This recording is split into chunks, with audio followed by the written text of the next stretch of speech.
Assalamualaikum warahmatullahi wabarakatuh. Kami dari mata kuliah Manajemen dan Perilaku Organisasi kelas S1 SI02C dari kelompok 6 dengan anggota yang pertama ada Reski Nur Hidayat NIM 1810304. Lalu yang kedua ada Lian Prasetyo Sinaga NIM 1810309. Yang ketiga ada Resti Oktavina NIM 1810306. Yang keempat ada Riki Haryani Ramadanti NIM 1810307. Dan yang terakhir ada Robi Irawan NIM 1810308.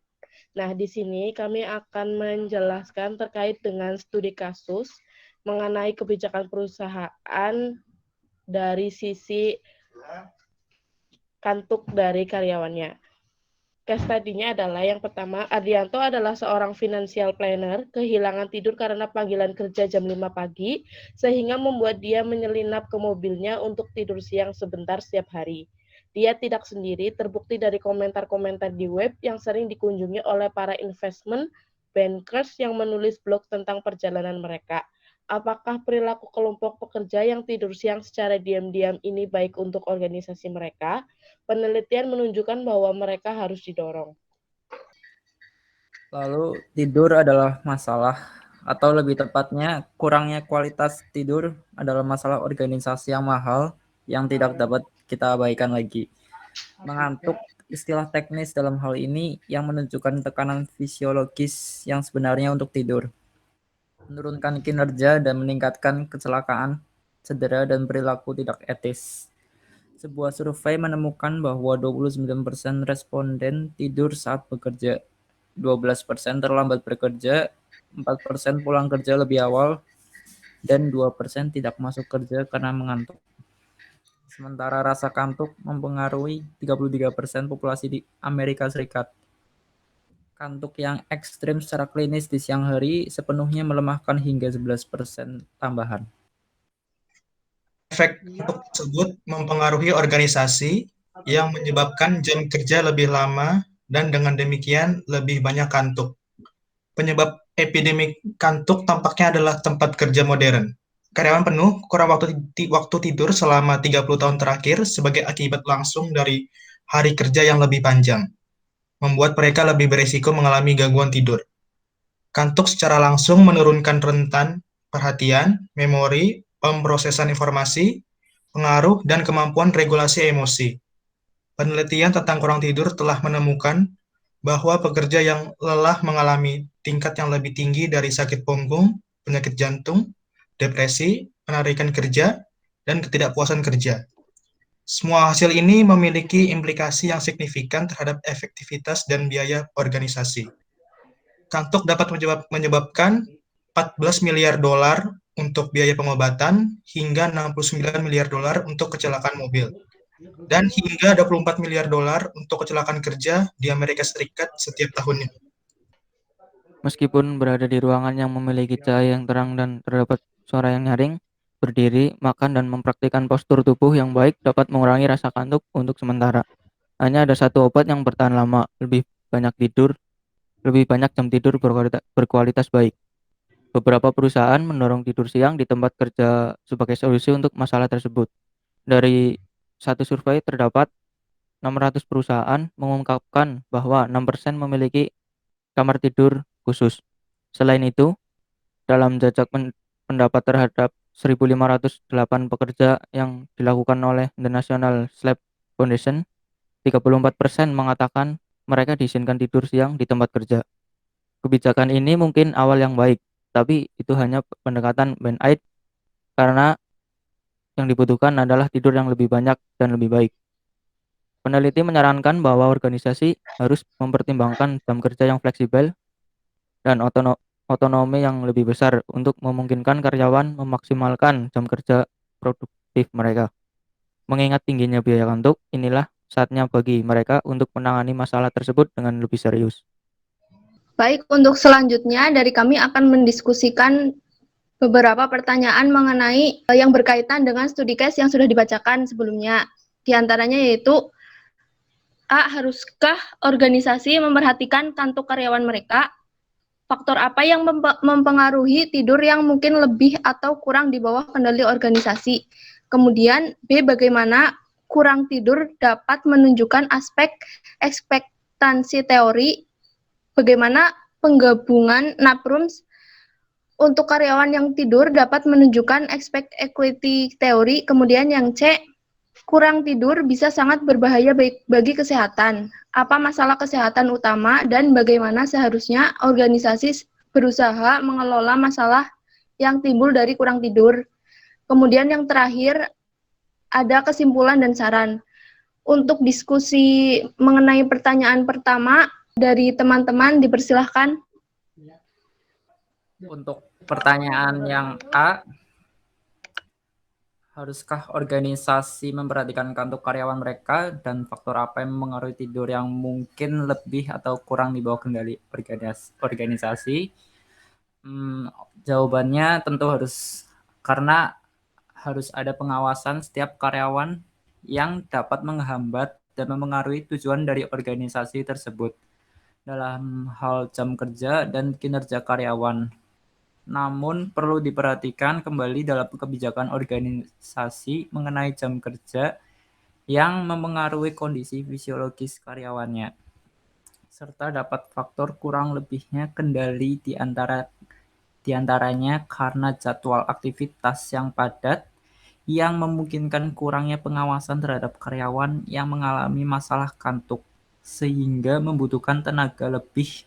Namun, tetapi dampaknya pada organisasi dan menjadikan suasana kerja yang tidak efisien dan tidak optimal yang dapat mempengaruhi karyawan lainnya, menjadikan lingkungan kerja yang tidak kondusif dan tidak nyaman. Itu opini untuk soal yang A. Selanjutnya dipersilakan. Kemudian untuk pertanyaan kedua, bagaimana kurang tidur dapat menunjukkan aspek ekspektansi teori dan bagaimana penggabungan NAPRUMS untuk karyawan yang kurang tidur dapat menunjukkan aspek equity teori. Harapan atau ekspektansi dalam teori harapan film adalah kepercayaan seorang bahwa jumlah upaya atau usaha yang dilakukannya akan mengarahkan ke peningkatan kinerja yang kemudian akan mendapatkan hasil yang lebih besar. Untuk contohnya, kurang tidur dapat menyebabkan mengantuk, menyebabkan kurangnya kualitas kerja, menurunkan kinerja, dan kemungkinan menurunkan hasil kerja. Karena kurang tidur, karyawan menjadi kurang motivasi untuk melakukan pekerjaan. Karena karyawan mengerti hasilnya tidak akan bagus ketika mengantuk. Jadi karyawan kurang motivasi untuk bekerja. Untuk yang kedua, equity merupakan kepuasan seseorang tergantung apakah mereka merasakan ada keadilan. Jadi fasilitas NAPRUM merupakan sebuah fasilitas yang disediakan oleh perusahaan kepada karyawan yang kurang tidur. Dari hal tersebut, perusahaan dapat menunjukkan aspek equity. Contohnya kerja 8 jam, kemudian diberikan kebijakan untuk tidur siang untuk menyeimbangkan kinerja karyawan. Selanjutnya kepada Leyan.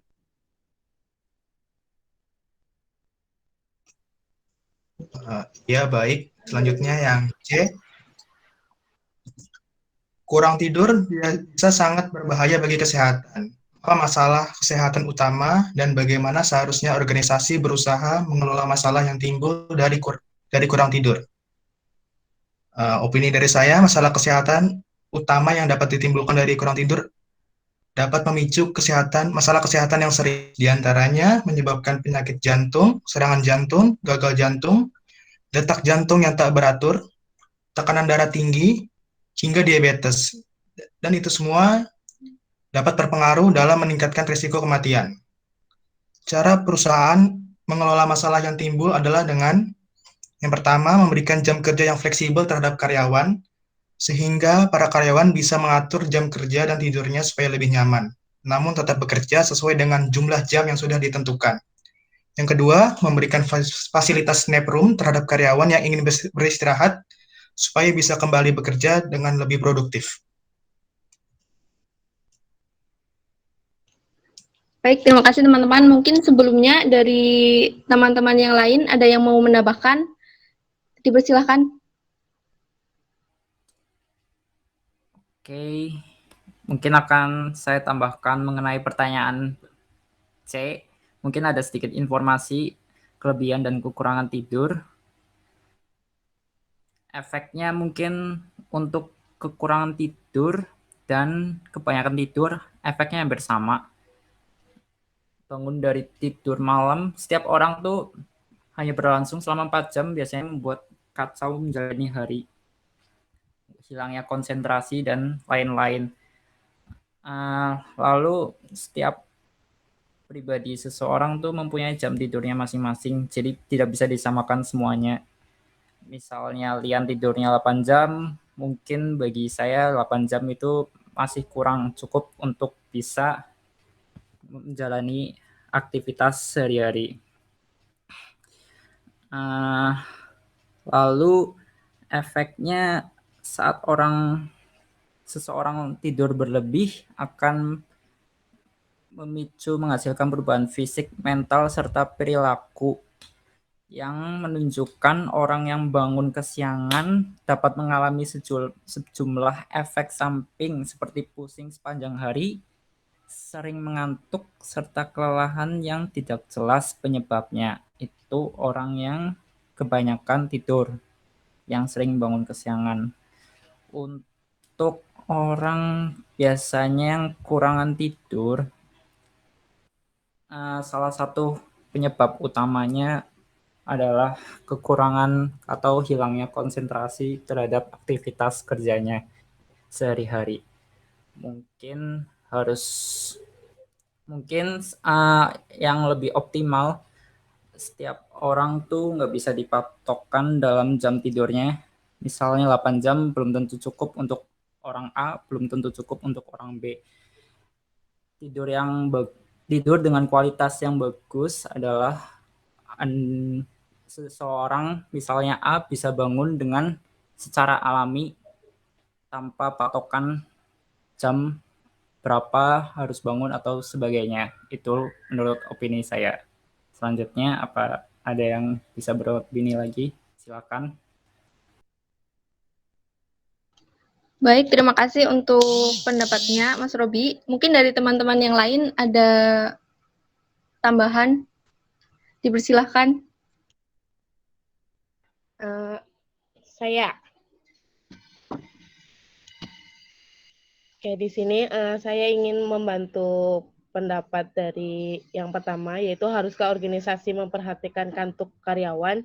Kalau menurut saya pribadi itu sebuah organisasi harus memperhatikan kebugaran jasmani dari karyawannya. Misal nih, kita udah kerja di organisasi, kita di situ dipatok kerja 8 jam, tetapi dari organisasinya nggak nyiapin waktu spare kita buat tidur atau buat apa gitu kan. Pasti kita kayak mengalami kejenuhan dalam bekerja dan lain sebagainya. Belum lagi ketambahan dengan karyawan yang malas-malesan atau dia itu jarang bekerja atau bekerjanya awur-awuran gitu. Jadi kalau menurut aku sih dari perusahaan atau organisasinya itu harus memberikan kayak jadwal tidur siang buat karyawannya. Jadi karyawannya itu pemikirannya atau otaknya itu bisa fresh kembali ketika bekerja.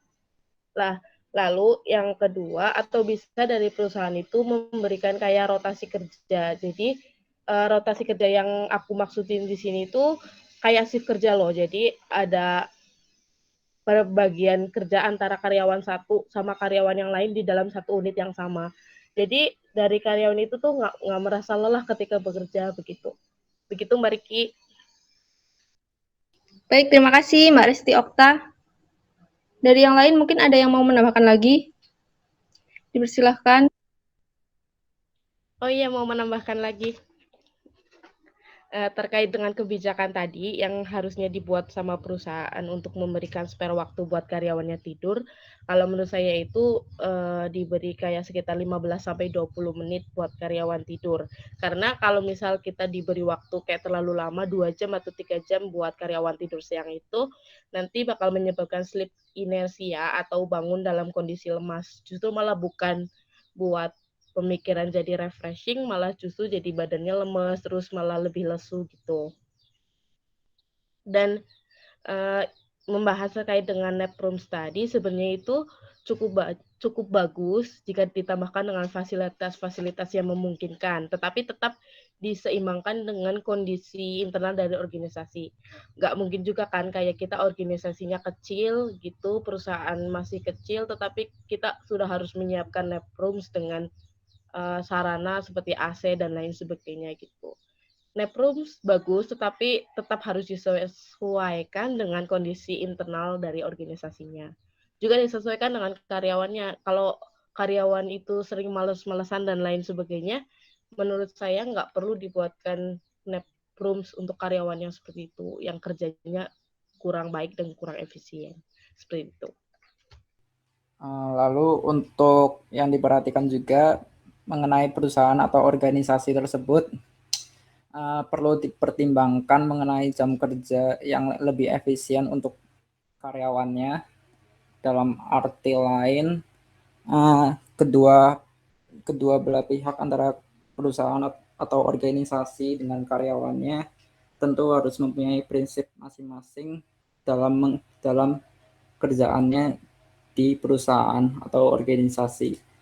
Tentunya dari karyawan tersebut harus mempunyai disiplin yang baik agar dalam kegiatan aktivitas kerjanya sehari-hari bisa lebih efisien dan lebih produktif. Contohnya misalnya harus lebih bisa membagi waktu, memanajemen waktu lebih baik antara kerjaan, waktu, dan di rumah bagi karyawan. Lalu untuk perusahaan atau organisasi harus mencari pertimbangan lagi mengenai kebijakan jam kerja untuk karyawannya.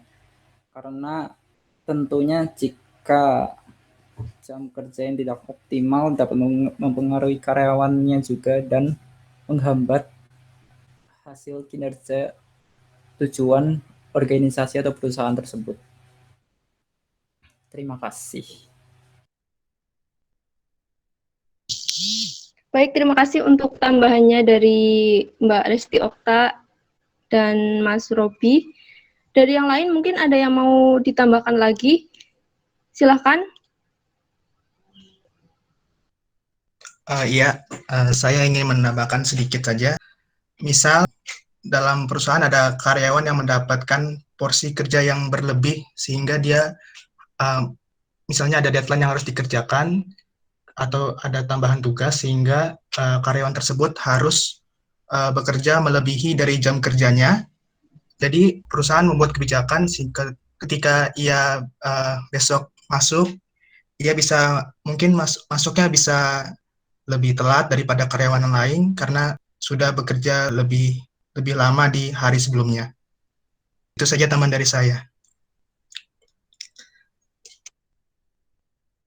Ya, intinya sih untuk organisasi atau perusahaan harus mempertimbangkan jam kerja yang lebih fleksibel karena untuk memaksimalkan jam kerja dari karyawan tersebut. Jika terlalu lama maka tidak baik juga untuk karyawan. Lebih baik fleksibel dan tidak terlalu lama. Mungkin itu bisa dilanjut lagi. Baik, terima kasih Mas Lian dan Mas Reski. Dari yang lain mungkin ada yang mau ditambahkan lagi? Jika tidak ada, maka dilanjutkan untuk hasil dari kesimpulan dan saran dari studi case yang telah dikerjakan. Untuk kesimpulan dari diskusi yang telah dilakukan tadi dapat disimpulkan bahwa kantuk pada karyawan itu perlu diperhatikan karena hal itu sangat berpengaruh pada kesehatan yang nantinya juga berpengaruh pada kinerja karyawan pada perusahaan sendiri. Dari hal tersebut pula maka diperlukan perbaikan mengenai kebijakan pada jam kerja karyawan, di mana hal tersebut berpengaruh nantinya pada produktivitas karyawan sendiri. Kemudian masalah kesehatan yang dapat terjadi jika karyawan mengalami kurang tidur, ada beberapa masalah kesehatan, yaitu penyakit yang berkaitan dengan jantung, tekanan darah tinggi, juga diabetes yang dapat menyebabkan kematian. Saran dari diskusi kali ini juga, perusahaan diharapkan dapat membuat kebijakan mengenai perbaikan jam kerja, seperti jam kerja yang dapat dilakukan dengan fleksibel, namun tetap bekerja sesuai porsi jam yang sudah ditentukan. Kemudian diberikannya fasilitas nap room yang dapat menunjang kebutuhan karyawan dalam pemenuhan jam tidur, namun dari nap room sendiri dapat terlaksana nantinya apabila porsi dari kinerja karyawan sendiri sudah memenuhi atau tergantung pada perusahaannya masing-masing. Kemudian tidur siang yang baik itu cukup 15-20 menit. Karena jika tidur yang terlalu lama pada saat siang akan menyebabkan sleep inertia atau bangun dalam kondisi lemas. Tetapi di samping itu, tidur siang juga harus memiliki arah yang jelas supaya tujuan bisa tercapai. Dan saran yang mudah untuk menyegarkan kejenuhan dalam bekerja, untuk meningkatkan produktivitas kinerja karyawan. Kemudian ada saran lain, yaitu kebijakan dengan memberikan shift kerja sehingga para karyawan sendiri memiliki kebugaran yang cukup saat bekerja. Mungkin sekian kesimpulan dan saran dari diskusi kali ini. Dapat dilanjutkan. Terima kasih.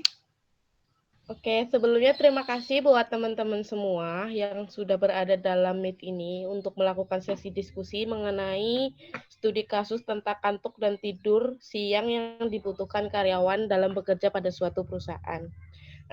Dan sebelumnya, diskusi ini diperlukan untuk melengkapi tugas mata kuliah Manajemen dan Perilaku Organisasi, program studi S1 Sistem Informasi ITTP. Mohon maaf juga apabila ketika kami melakukan sesi diskusi terdapat banyak salah kata yang susah dimengerti atau kata-kata yang melanggar hak asasi dan lain sebagainya. Mohon dimaafkan dengan yang sebesar-besarnya. Akhir kata dari kami, terima kasih, cukup sekian. Wassalamualaikum warahmatullahi wabarakatuh.